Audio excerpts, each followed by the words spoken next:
Hello guys, आं दिनै बे भिडियोआवहाय नोंथांमोननो Realme XT आव गोदान आपडेट फैनायनिफ्राय माबायदि डार्क मोड खालामो बेखौ फोरमायनो नागिरदों, बेखौ दिन्थिनो नागिरदों। So guys, welcome to my channel.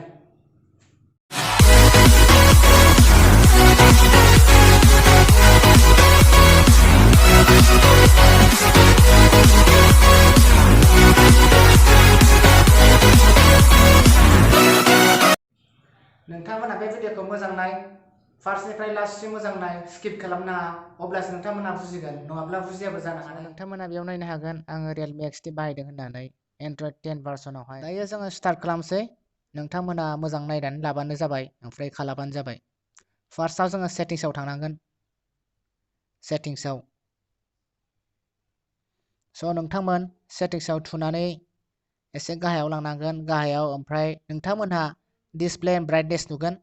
बे डिसप्ले एन्ड ब्राइटनेसआव नोंथांमोनहा टेप खालामबानो जाबाय। टेप खालामनायनि उनाव नोंथांमोनहा अट' ब्राइटनेसनि गाहायावहाय डार्क मोड नुगोन। बे डार्क मोडआव नोंथांमोना अन खालामबानो नोंनि मबाइलाहाय डार्क मोडआव जागोन। नोंथांमोन आङो टेप खालामसै। दायो आंनिया डार्क मोडआव गैया। आं टेप खालामसै। नै टेप खालामबाय। दायो ओरै नुबाय दा लोगोफोर, डार्क मोड जाजोब्बाय।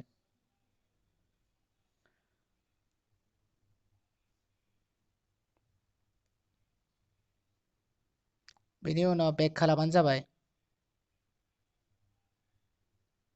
दायो नै डार्क मोड जाजोब्बाय। बा नोंसोरो डाइरेक्ट गोजौनिफ्रायहाय स्क्रल डाउन खालामनानैहाय बेवहाय नटिफिकेशन्स बारावबो खालामनो हायो। डार्क मोड, बेयावसो डार्क मोड नुदों, बे डार्क मोडआव टेप खालामनांगौ। बे डार्क मोडआव टेप खालामबानो जायो। बा नोंसोरो डार्क मोडखौ बोखारनो सानदोंब्ला बेयाव टेप खालामबानो डार्क मोडआ अफ जागोन। अफ जाबाय। नै नायनो हागोन।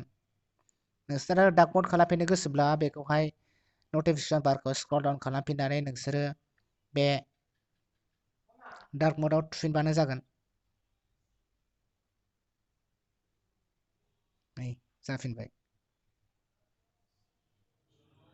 नोंथांमोन भिडियोखौ मोजां मोनदोंब्ला लाइक खालामबानो जाबाय, ओमफ्राय साबस्क्राइब ओमफ्राय शेयार खालाम।